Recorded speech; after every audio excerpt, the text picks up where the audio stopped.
परम आदरणीय आचार्य सद्गुरु स्वामी टेऊराम महाराज जी का यह पावन जीवन चरित्रामृत कल यहाँ तक समाचार आया कि चबूतरा तोड़ दिया गया। माता देख रही थी, माता कृष्णा ने रोकने का प्रयास किया पर वो पटवारी रुका नहीं। सद्गुरु टेऊराम महाराज जी लौट कर आए तो माता ने कहा, बेटा ये चबूतरा तोड़ कर गए हैं। तब स्वामी जी ने कहा, कोई चिंता वाली बात नहीं, जिसने बनाया है वही तोड़ता है। माता ने कहा, अब लोग मजाक उड़ाएंगे, लोग कुछ कहेंगे। तो माता जी को देखकर अन्य प्रेमियों से स्वामी जी समझाते हुए कहने लगे, अरे माँ चिंता की आवश्यकता नहीं, वही परमात्मा अनंत रूपों में अनंत खेल करता है। तू सर्वव्यापक आही, तू सर्वव्यापक आही, तू सर्वव्यापक आही, मां सर्वव्यापक आही, तू सर्वव्यापक। ओ किथे चवा तू नाही, तू सर्वव्यापक आही, मां किथे चवा तू नाही, सर्वव्यापक। ओ काथे भोग विषय खे भोगी, काथे जोग कमाई, काथे जोग कमाई। ओ काथे मोनी मोन करी तो, काथे मोनी मोन काथे हरि गुण गाई, काथे हरि गुण गाई, काथे हरि गुण। ओ काथे ठाकुर बण जी बैठे, काथे भोग लगाई, काथे भोग लग। काथे देवल मणियों पूजी, काथे देवल मणि, काथे मंदिर डाही, काथे मंदिर डाही, काथे। ओ काथे दर दर भीख मंगी तो, काथे शाह सदाई, काथे शाह सदाई। काथे निवड़त न्याज करी तो, काथे निवड़त, काथे हुक्म हलाई, काथे हुक्म हलाई, काथे। ओ काथे न्यारो थी नेह कर्मी, काथे कर्म कमाई, काथे कर्म कर। काथे पिरगट पाण करी तो, काथे पिर, काथे पाण छिपाई, काथे पाण छिपाई, काथे पाण छिपा। तू सर्वव्यापक आही, किथे चवा तू नाही, सर्वव्यापक।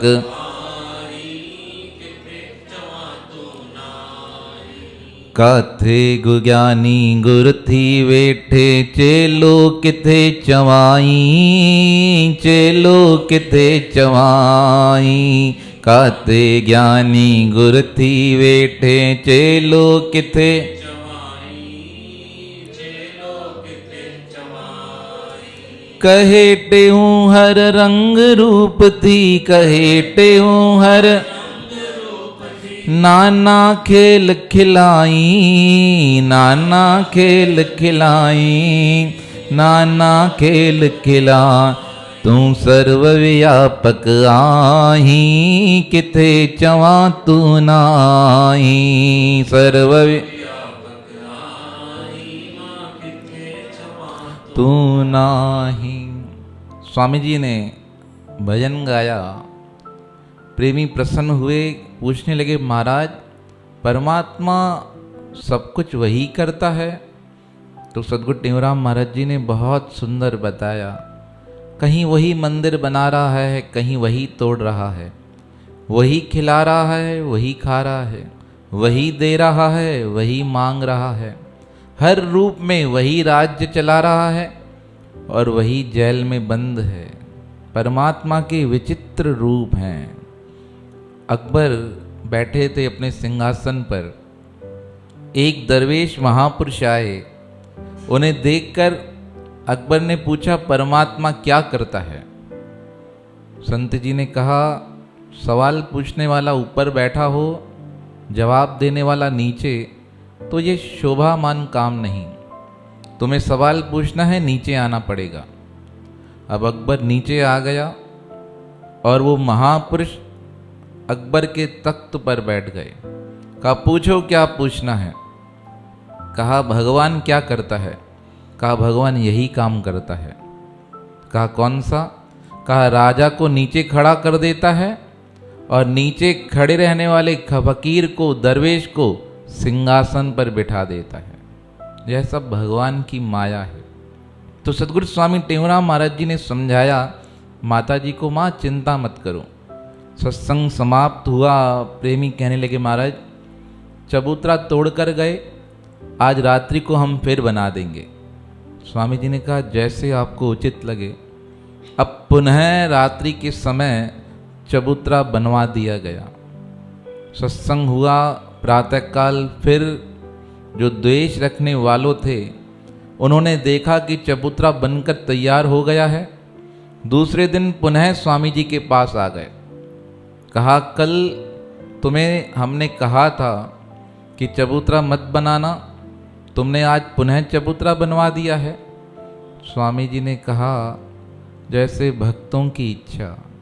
और यहाँ टहल राम जी को लोगों ने शिकायत की। कहा, दुकान का सारा काम बिगड़ गया है, दुकान पर जाकर देखो, कोई ध्यान ही नहीं है। दुकान जब भी जाओ सामान लेने तो दुकान क्या मिलती है? बंद रहती है। टहल राम जी दुकान पर तो नहीं गए, खेतों से होकर सीधा घर आ गए। माँ को डांटते हुए कहने लगे, दोनों घर से निकल जाओ। कितनी बड़ी बात है। टहल राम जी ने माता जी को कहा, तुम्हारा ध्यान नहीं, बेटे का ध्यान नहीं, तुम्हें कुछ कहता हूँ तो तुम्हें दुख होता है, उसे कहता हूँ तब भी तुम्हें दुख होता है, मंदिर में जाके बैठो। तो माता ने कहा, चिंता मत करो, मैं स्वयं जाती हूँ और सद्गुरु टेऊराम महाराज जी को समझा कर आती हूँ। माता जी घर से निकली। आज प्रथम बार माता जी दुकान पर आई और माता जी समझाते हुए कहने लगी, आज टहल राम बहुत गुस्से में था। देखो माँ का क्या स्वभाव होता है, बेटा कितना भी गुस्सा कर ले पर माँ को बुरा लगता ही नहीं। और अगर माँ गुस्सा कर ले, बाप गुस्सा कर ले तो बेटे क्या करते हैं? घर को छोड़ने को तैयार हो जाते हैं। अभी हमारे पूज्य गुरुदेव स्वामी भगत प्रकाश महाराज जी शायद हांगकांग की यात्रा पर थे, तो वहाँ पर वो अनाथ आश्रम गए लोगों को देने के लिए। तो स्वामी जी ने बहुत सुंदर बात कही, का समाज बिगड़ गया है। तो प्रेमी ने पूछा, कैसे महाराज? कहा, अगर समाज सुधरा हुआ होता ये वृद्ध आश्रम बनाने की आवश्यकता पड़ती नहीं। क्योंकि जब स्वामी जी वहाँ गए होंगे, हमने तो वीडियो ही देखा, तो वहाँ लोग भावुक लगे रहे होंगे, उनको देखकर दया आ रही होगी कि लोग छोड़कर चले गए। फिर स्वामी जी ने एक प्रसंग बताया। कहा, कुछ समय पहले एक व्यक्ति आया, अपनी माँ को वृद्धाश्रम में छोड़कर चला गया। अब उसकी तबीयत खराब हुई या माता जी गुजर गई, फ़ोन किया गया तो उसने क्या कहा, मुझे पता नहीं, जो करना है आप स्वयं कर लो। तो ये समाज की स्थिति है। पर माँ का स्वभाव कैसा होता है? बड़ा ही पावन होता है। माँ जीवन का ऐसा अभिन्न अंग है जो बालक को तैयार कर परमात्म स्वरूप बना सकती है। कल हम गए थे ना साधु वासवानी सेंटर में, सत्संग था, तो दादाजी का सत्संग हुआ। दादाजी बता रहे थे, जेपी वासवानी जी, बहुत सुंदर उन्होंने प्रसंग बताया। कहा, जीजाबाई ने तैयार किया था शिवाजी महाराज को, और शिवाजी महाराज के विषय में सद्गुरु स्वामी सर्वानंद महाराज जी भी कहते थे। कहा, माँ हो तो मदालसा जैसी, माँ हो तो जीजाबाई जैसी, जिसने अपने बच्चों को संस्कारवान बना दिया, और माँ हो तो माँ कृष्णा जैसी। ऐसा भगवत भक्त बनाकर तैयार किया सदगुरु टेऊराम महाराज जी को, जो संसार में पूजनीय बन गए। जब सदगुरु टेऊराम महाराज जी विदा लेने आए ना, माता से कहा माँ अब मन नहीं लगेगा हमारा, तो माता जी ने बहुत सुंदर उपदेश दिए सदगुरु टेऊराम महाराज जी को। वो उपदेश बहुत विरली माता कोई अपने बालक को दे सकेगी। भजन बहुत सुंदर है। अम्मा रह जी की दो, अम्मा रह जी की दो, ही सांग फकीरिय जो, चौसुर हो किय थींदो, ही सांग फकीरिय जो, चौसुर हो किय। बड़ा ही मार्मिक और बहुत सार गर्भित भजन है। इसमें 4 उपदेश सदगुरु टेऊराम महाराज जी को माता जी ने दिए, और यही उपदेश माँ मैनावती ने गोपीचंद को दिए थे। कैसे रहना, बिल्कुल त्यागी बनकर रहना, संसार से विरक्त बनकर रहना, आसक्ति मत रखना। चौथों पहंजा छड मारे, कहे टेऊं धन माता, वञा तोता बलहारे। माता ने आशीर्वाद दे दिया, अपनी इच्छाओं को सर्वथा त्याग कर देना। कहा ऐसे चलने पर तुम्हें परम पद की प्राप्ति हो जाएगी। अब माता ने समझाया, सदगुरु टेऊराम जी घर आए। टहलराम जी तो गुस्सा थे। कहा आज के बाद तुम दुकान पर नहीं जाओगे। तो स्वामी जी तो मन में प्रसन्न होगा, ही भी ओन लथी। पर क्या कहा, अब दुकान पर नहीं जाओगे तो कहाँ जाना पड़ेगा, बाग पर। कहा यहाँ बाग जाओ, यहाँ खेती पर जाओ। तो सदगुरु टेऊराम महाराज बहुत मर्यादा वाले थे। कहा जैसी आज्ञा करो। कहा आज के बाद तुम बाग पर जाना, वहाँ आम के वृक्ष हैं, वहाँ संभाल करना, बगीचे में देखना कि पक्षी आम न खा लें। और घर से दुकान से 1 मील दूर बगीचा था आम का, और बगीचे से 1 मील दूर था खेत। तो स्वामी जी को कहा गया आपसे क्या संभालना, आप बगीचा संभालो। अब सदगुरु टेऊराम महाराज प्रथम बार बगीचे पर गए संभाल करने। अब वहाँ के जो भक्त थे ना, प्रेमी बगीचा संभालने वाले, वो प्रसन्न हो गए। कहा वैसे जाना पड़ता था हमें सदगुरु महाराज जी का सत्संग सुनने, अब तो क्या होगा, यहीं सत्संग मिल जाएगा, आज आनंद आ जाएगा। स्वामी जी जाने लगे सत्संग में, और प्रातःकाल गए, शाम को लौट कर आए तो क्या देखते हैं, पुनः चबूतरा टूटा पड़ा है। माता से पूछा, प्रेमियों से पूछा किसने तोड़ा। कहा वही लोग आए थे तपेदार वाले, तोड़कर चले गए। पटवारी आया था, मुखी आया था। स्वामी जी ने कहा ठीक है, अब यहीं फराश बिछा दो और यहीं पर सत्संग किया जाएगा। सत्संग प्रारंभ हुआ, रात हुई। टहलराम जी को दूसरे दिन मन में हुआ मैं बाग में चक्कर लगा कर आऊँ। बाग में चक्कर लगाने निकले तो देखे कि सदगुरु टेऊराम महाराज जी आराम से ध्यान कर रहे हैं और अन्य लोग भी अपने कामों पर लगे हुए हैं। तो प्रेम भाव आ गया बड़े भाई का। सदगुरु टेऊराम जी को पास बुलाकर कहते हैं अब तो तुम बहुत अच्छा काम कर रहे हो, तुमसे कोई शिकायत भी नहीं है। मैं क्या कहता हूँ, अपने भाई हासाराम है ना, उनसे कह देता हूँ कि हमारे खेतों की भी वो क्या करेंगे, समय समय पर संभाल कर लेंगे। मैंने उस दिन आपसे कहा था ना, सदगुरु टेऊराम जी को कितने भाई थे, नाम क्या थे, क्या क्या नाम थे, जोर से बोलो। हासाराम। हासाराम जी का नाम शुरू में नहीं है, मध्य में लाया गया है। ये कुछ कुछ महापुरुष क्या हमारा ध्यान जागृत करने के लिए तोड़ रख देते थे। आपको एक बहुत सुंदर बात बताएं, जब महाभारत लिखी जा रही थी ना, तो गणेश जी ने लिखी, और लिखवाई किसने? महर्षि वेदव्यास जी ने। तो गणेश जी ने कहा मैं तब लिखूंगा जब आप लगातार मुझसे लिखाएंगे, और कहीं भी रुक गए तो मैं काम क्या करूंगा? आधे में छोड़ दूंगा। वेदव्यास महाराज चिंता में पड़ गए, यह अजीब चक्कर है। एक तो भगवान को मनाना, फिर उनसे लिखवाना और काम करवाना, तीनों ही कठिन काम है। तो कहीं कहीं पर वेदव्यास महाराज जी ने ऐसे श्लोक बनाए जिनका अर्थ करने में गणेश जी को भी समय लग जाता था। और संयोग देखो, जितने समय में गणेश जी उनका अर्थ सोचते, इतनी देर में वेदव्यास महाराज जी 1000 श्लोक और सोच लेते थे।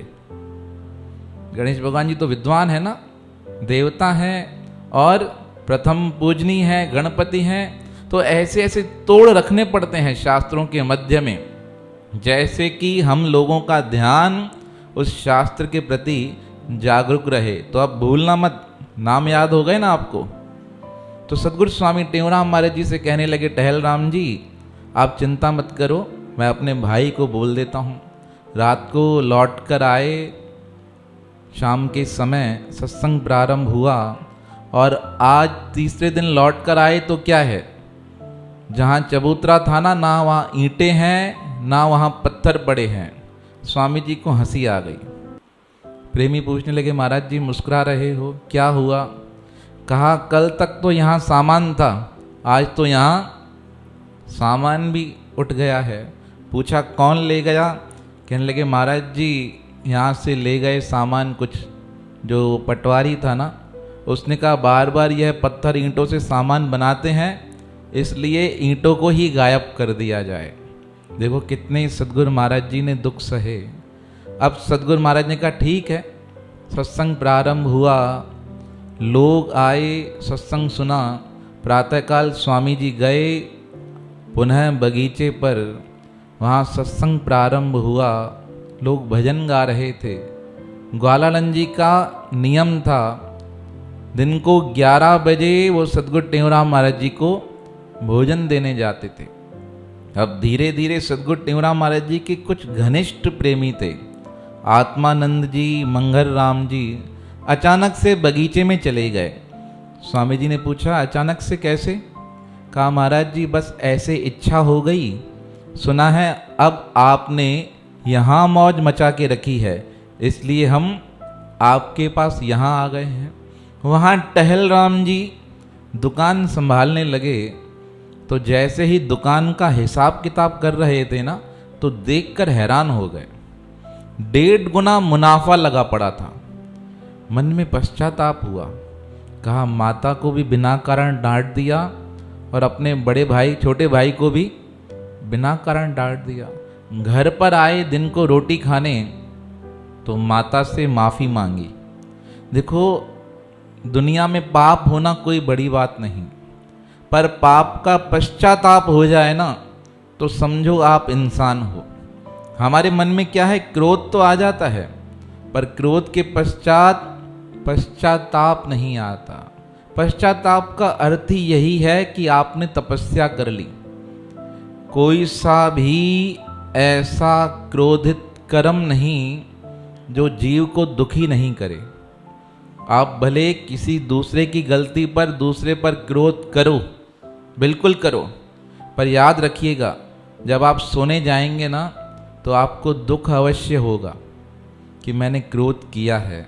कई लोग कहते हैं अरे मैंने तो सही बात पर किया, मैं तो बिल्कुल सही हूँ। बिल्कुल सही हो सकते हो, पर उस बात को प्रेम से भी बोला जा सकता है, किसी को प्रेम से समझाया जा सकता है। कई लोग बहुत डीठ होते हैं, उन्हें प्रेम से समझाओ तो मानते ही नहीं हैं। अब जब मानते ही नहीं हैं तो उनको समझाना भी क्या है, बेकार है। दोनों तरफ से नुकसान किसका है, हमारा ही है। इसलिए क्रोध करने से पहले बार बार विचार करना चाहिए। सदगुरु टेवराम महाराज जी का जीवन यही सिखाता है। पहला गुण है सदगुरु टेवराम महाराज जी के जीवन का।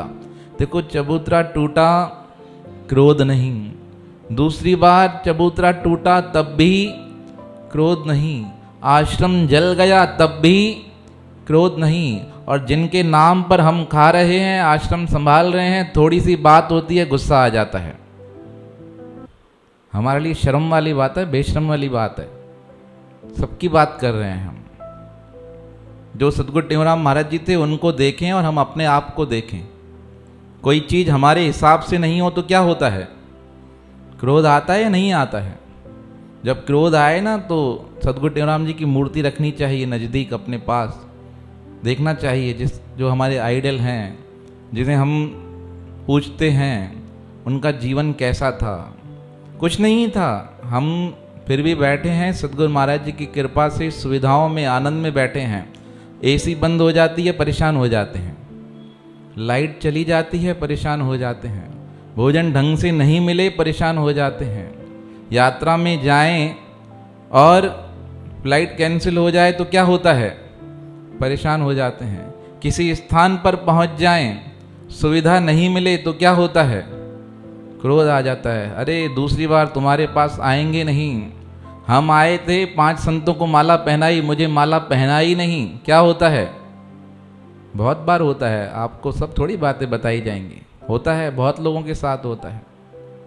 हर किसी के अलग अलग दुख हैं, हर किसी की पीड़ा व्यथा अलग अलग है, पर स्थिति क्या है?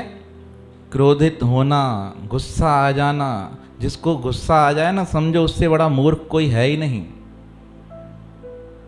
सच्ची कह रहे हैं, शास्त्रोक्त बात है। आपने शंकराचार्य महाराज जी का जीवन सुना होगा ना। मंडन मिश्र से चर्चा कर रहे थे, उनकी धर्म पत्नी को क्या बनाया गया? कहा गया यह निर्णय देने वाली है, निर्णायक हैं। अब थोड़ी देर के लिए उनकी धर्मपत्नी चली गई बाहर, यहाँ चर्चा होने लगी। 10 मिनट बाद लौट कर आई। आते ही उन्होंने क्या कहा कि शंकराचार्य जी विजय हैं। लोगों ने पूछा ऐसे कैसे? कहा मैंने कह दिया ना वो विजयी हैं। कहा क्यों?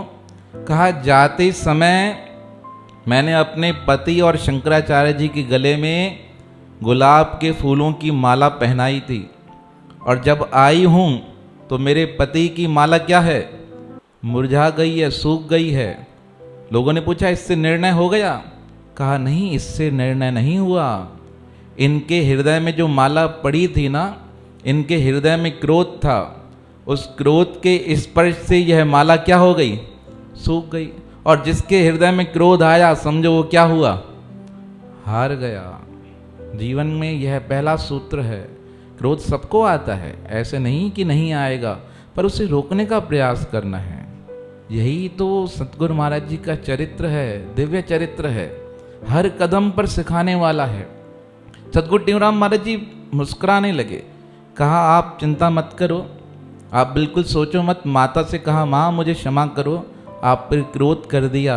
माँ ने कहा कोई चिंता वाली बात नहीं। कहा पर एक बात है। माता कृष्णा ने कहा क्या?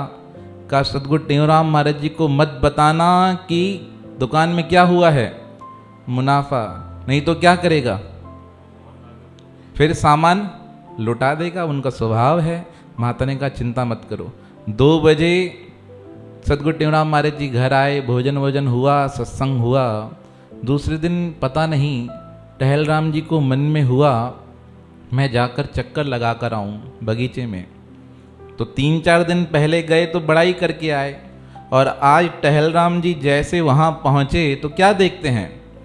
सब मजदूर काम वाम छोड़कर सतगुरु टेऊराम महाराज जी के साथ क्या कर रहे हैं? सत्संग कर रहे हैं। पहुँचते ही आवाज़ लगाई, कहाँ हो सब? सब अपने अपने काम पर भागे। लोगों को डांटते हुए कहा निकाल देंगे काम से, पैसे नहीं देंगे, जितना नुकसान होगा तुम्हें भरना पड़ेगा।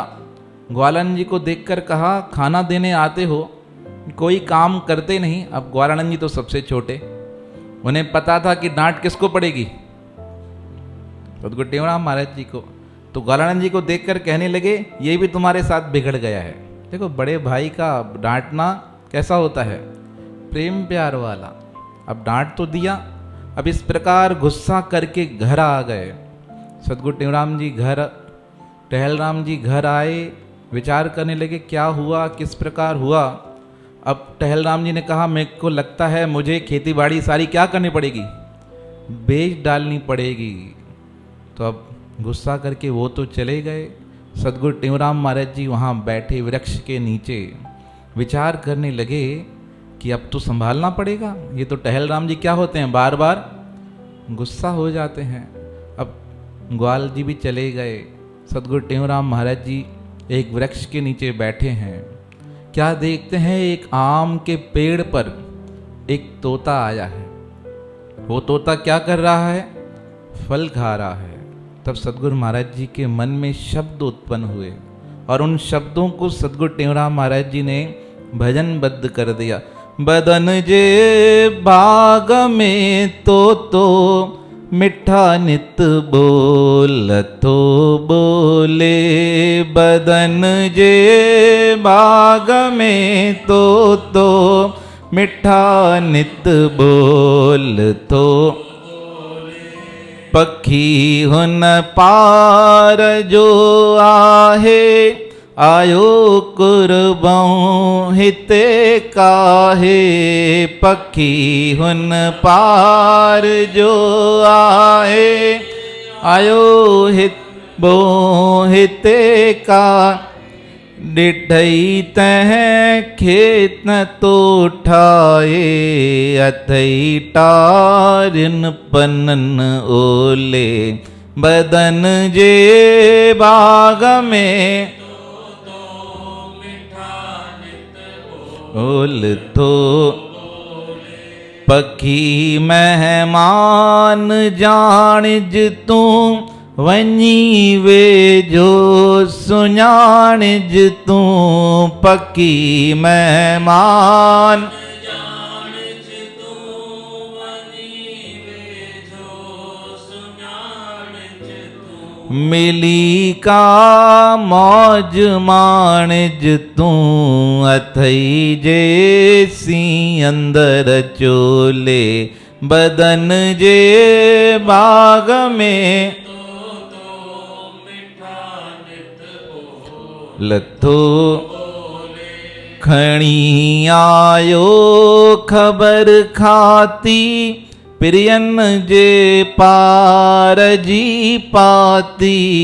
खणी आयो खबर खाती, प्रियन जे पार जी पाती। लवे ॾींह रात जालाती, बुधिज साकन बई खोले।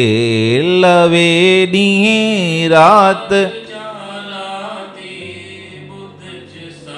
कन बई कहे टे ऊंट भी देई।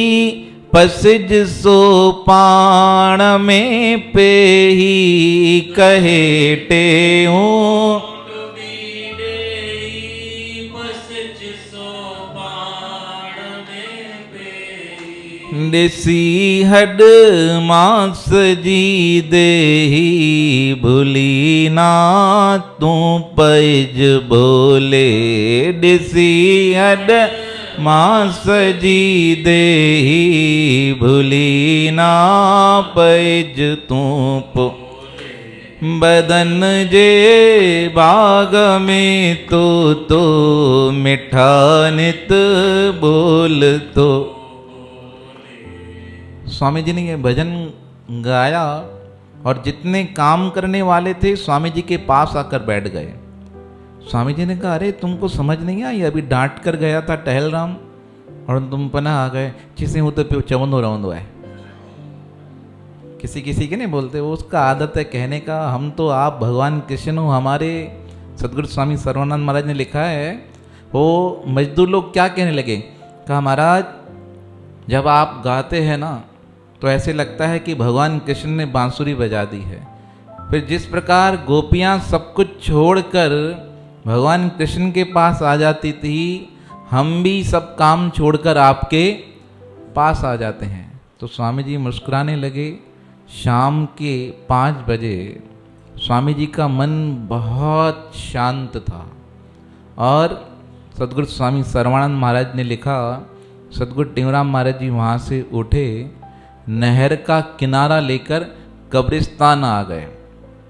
कब्रिस्तान का अर्थ समझते हो ना आप, क्या होता है? शमशान अलग होता है, कब्रिस्तान।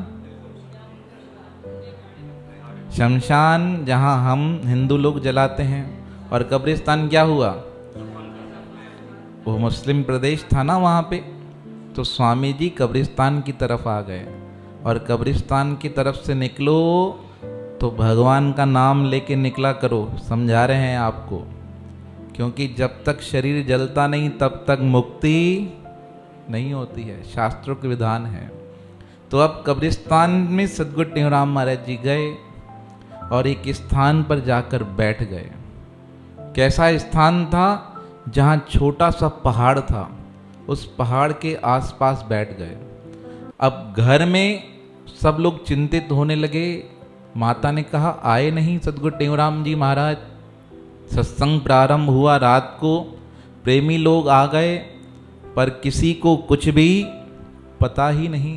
एक दिन पूरा निकल गया, दूसरे दिन सबको चिंता होने लगी। माता ने टहलराम से कहा, तुमने कुछ कहा क्या? कहा, मैं तो गया था खेत पर समझाने, पर मुझे पता ही नहीं कहाँ चले गए। माता ने कहा, ढूंढ कर लाओ। तो सालारे गांव आए संत घंडू राम जी के पास। संत घंडू राम जी ने कहा, चिंता मत करो, वो संत महापुरुष हैं, आ जाएंगे। दूसरा दिन भी निकल गया। तीसरे दिन भिट्ट शाह में आत्मानंद को भेजा गया ढूंढने के लिए। वो वहाँ ढूंढने निकले, वहाँ भी स्वामी जी का पता नहीं चला। बहुत चिंतित थे सब। 3 दिन तक सद्गुरु टेहराम महाराज जी ध्यान की अवस्था में बैठे रहे। ना खाना, ना पीना, ना कोई मन में चाहना। सद्गुरु स्वामी हरदास स्वामी महाराज जी कहते थे, कब आहों में, कब राहों में, कब दरकत की छाओं में, कब बरगद, कब कब्रिस्तान, कब मरगट की गुफाओं में। भूल गया सब खाना पीना, भान सुबह ना शाम का। नगर नगर में नाद बजाया था साखी सतनाम का। ऐसे थे आचार्य सद्गुरु टेहराम जी महाराज, जिनकी हम शरण में बैठे हैं। जो हमें मिल रहा है ना, वो सब किनकी कृपा है? किनकी कृपा है? जोर से बोलो, और जोर से बोलो। फिर भी हमारा मन संतुष्ट नहीं है। तो इसका मतलब अभी हम कैसे हैं? कच्चे हैं या पक्के हैं? कच्चे हैं ना। मान लिया ना कच्चे हैं। अब कभी मत बोलना कि हम पक्के बन गए हैं, हमें कमी है या क्या। पर होगा ये भी, वो परीक्षा होगी। ऐसे नहीं परीक्षा नहीं होगी, परीक्षा तो होगी। जब पक्के मानोगे फिर परीक्षा होगी। कच्चे मानते रहोगे तो सद्गुरु टेहराम महाराज जी क्या करेंगे? सिकाई चलती रहेगी, संभालते रहेंगे। जिस दिन बोल दिया ना हम पक्के हैं, उसी दिन परीक्षा चालू। स्वामी सर्वानंद महाराज जी एक बहुत सुंदर दृष्टांत देते थे। कहते हैं, लोग पूछते हैं मीरा को बचाने के लिए भगवान आ गए, कबीर जी को बचाने के लिए भगवान आ गए, पर मंसूर को बचाने के लिए भगवान नहीं आए। उस समय क्या भगवान को पेट में दर्द था, बुखार था, या तबीयत खराब थी? ऐसा क्या हुआ जो भगवान उसे बचाने नहीं आए? तीनों ही भक्त थे। जीवन चरित्र में आएगा, तीनों ही भक्त थे। तो स्वामी जी कहते थे, मीरा ने भगवान को क्या माना था? प्राण परमेश्वर। अब प्राण परमेश्वर की जिम्मेदारी हो जाती है अपनी संगिनी को बचाने की। कबीर साहब ने क्या माना था? कि मेरे भगवान हैं, मालिक हैं, तो बचाने आ गए। और मंसूर ने क्या कहा? मैं खुद खुदा हूं। अब जो खुद खुदा हो, उसके लिए कौन सा खुदा आएगा? उसके लिए कौन सा भगवान आएगा? उनकी स्थिति बहुत ऊंची थी। स्थिति तीनों की समान थी। पर जब हम अपने आप को ज्ञानी मान लेते हैं ना, तब परमात्मा छोड़ देता है। और जब हम अपने आप को भक्त मान लेते हैं तो परमात्मा बचाने आ जाता है। तो सद्गुरु स्वामी टेहराम महाराज कब्रिस्तान के किनारे पर ध्यान करते रहे। 3 दिन व्यतीत हो गए, किसी को कुछ खबर नहीं लगी। अब सद्गुरु टेहराम महाराज जी कब मिलेंगे? कल मिलेंगे, आज नहीं मिलेंगे, क्योंकि आज समय हो गया ना। अब कब मिलेंगे? कल मिलेंगे। बोल सद्गुरुदेव भगवान की।